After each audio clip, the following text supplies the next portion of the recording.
Assalamualaikum warahmatullahi wabarakatuh.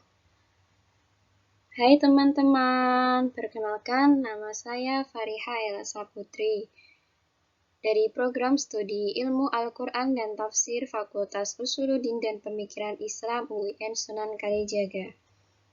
Kali ini saya akan membahas tentang teologi Islam klasik.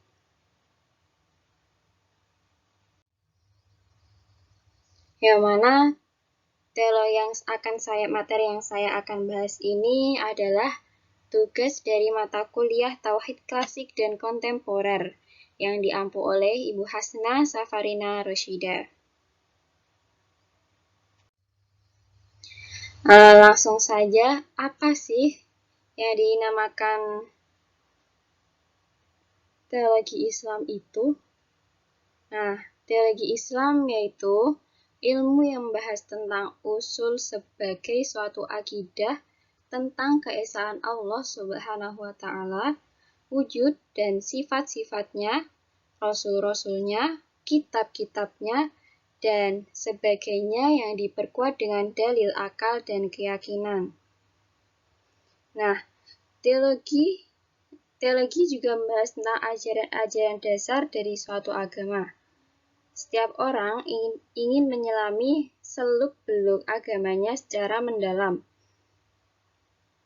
Perlu mempelajari teologi yang terdapat dalam agama yang dianutnya. Mempelajari teologi akan memberi seseorang keyakinan-keyakinan yang berdasarkan pada landasan kuat yang tidak mudah diombang-ambing oleh perbedaan zaman. Ilmu ini juga disebut usuluddin atau ilmu tauhid dan juga ilmu kalam.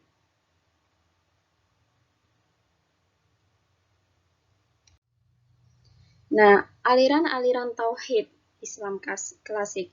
Jadi, di dalam teologi Islam klasik itu ada aliran-aliran yang muncul. Nah, aliran-aliran yang muncul itu apa saja sih dalam teologi Islam klasik itu? Yang pertama ada Khawarij. Khawarij menurut karya yang ditulis Amin Nurdin dalam bukunya yang berjudul Khawarij, Sejarah Subsekte dan Ajarannya adalah aliran yang pertama kali muncul dalam Islam. Awalnya aliran ini adalah pendukung Ali, tetapi kecewa dengan keputusan arbitrase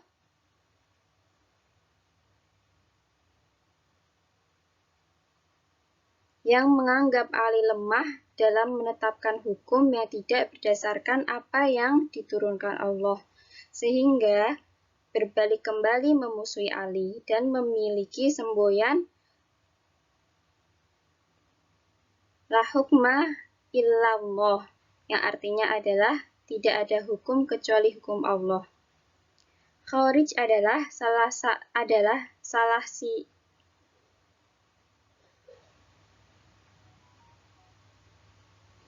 satu sisi dari dua wajah Islam yang menampilkan wajah Islam yang literal, garang, marah, intoleran dan eksklusif. Kemudian yaitu aliran Murji'ah. Murji'ah ini lahir sama sekali bertentangan dengan paham Khawarij, yang mana orang mukmin yang berbuat dosa besar tetap mukmin, tidak menjadi kafir, dan orang yang berdosa besar diserahkan kepada Tuhan kelak di hari perhitungan. Jadi urusannya langsung kepada Allah, ya ini Murji'ah. Yang ketiga yaitu Syiah. Syiah menurut istilah adalah suatu golongan umat Islam yang memberikan kedudukan istimewa kepada keturunan Nabi Muhammad dan menempatkan Ali bin Abi Thalib serta ahlu baitnya pada derajat yang lebih utama daripada sahabat Nabi yang lain. Mereka mencintai Ali dan keturunannya dengan sepenuh hati dan disertai sikap dan tindakan yang nyata. Kemudian yang keempat adalah Qadariyah dan Jabariyah.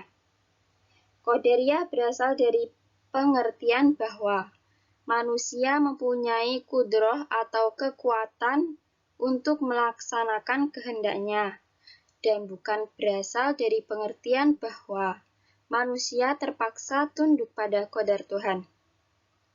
Paham Qadariyah pertama kali dipelopori oleh Ma'bad al-Juhaini an-Ghailan al-Dimashqi.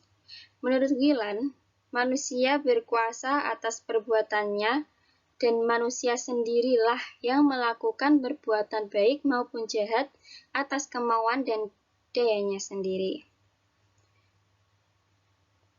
Kemudian Jabariyah berasal dari kata jabar yang berarti memaksa. Paham Jabariyah dipelopori oleh Al-Ja'ad Ibnu Dirham, tetapi yang menyiarkannya adalah Jam Ibnu Sofwan. Menurut Jam, manusia dalam melakukan perbuatannya hanya dipaksa. Kemudian yang kelima yaitu aliran Mu'tazilah.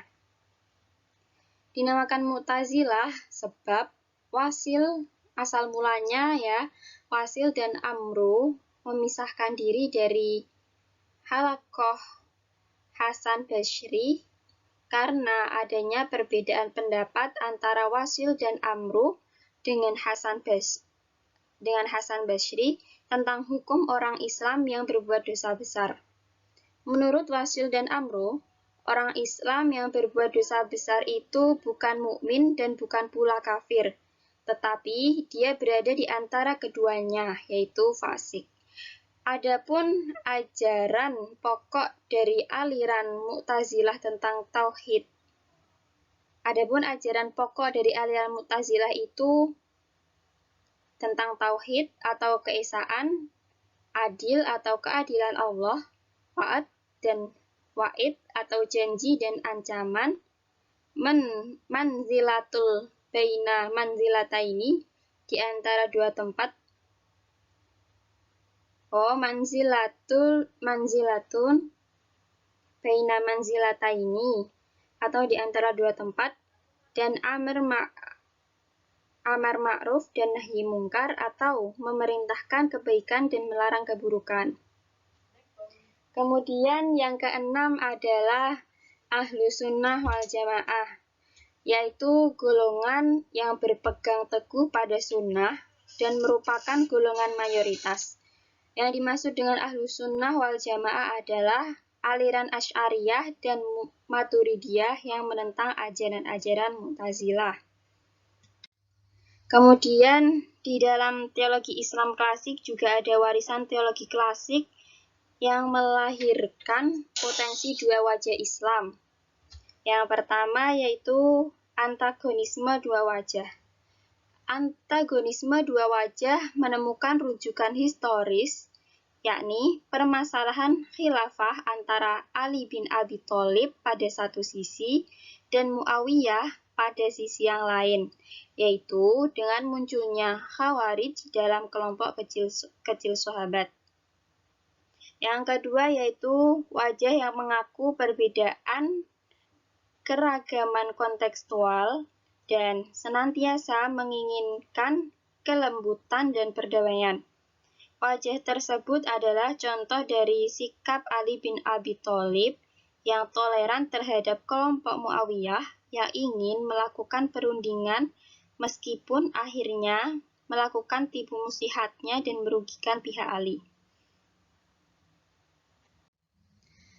Teologi klasik jika diartikan sebagai jalan pemikiran masa lalu dengan dibatasi waktu, maka semua produk klasik termasuk karakter dan cikal bakal berpikir moderat tersebut akan terkuburkan. Tetapi, jika klasik dimaksud sebagai karakteristik berpikir yang tertinggal dan tekstual dan literal, maka kita masih dapat mengambil sosiohistoris potensi kemodernan yang ada pada teologi masa lalu.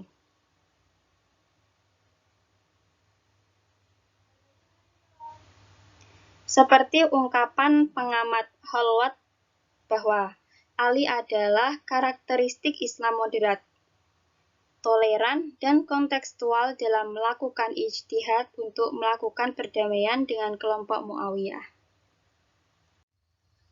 Sekian dan terima kasih dari saya. Apabila ada kekurangan ataupun salah tutur kata, saya ucapkan mohon maaf dan terima kasih. Cukup sekian dari saya. Wabillahi taufiq wal hidayah. Assalamualaikum warahmatullahi wabarakatuh.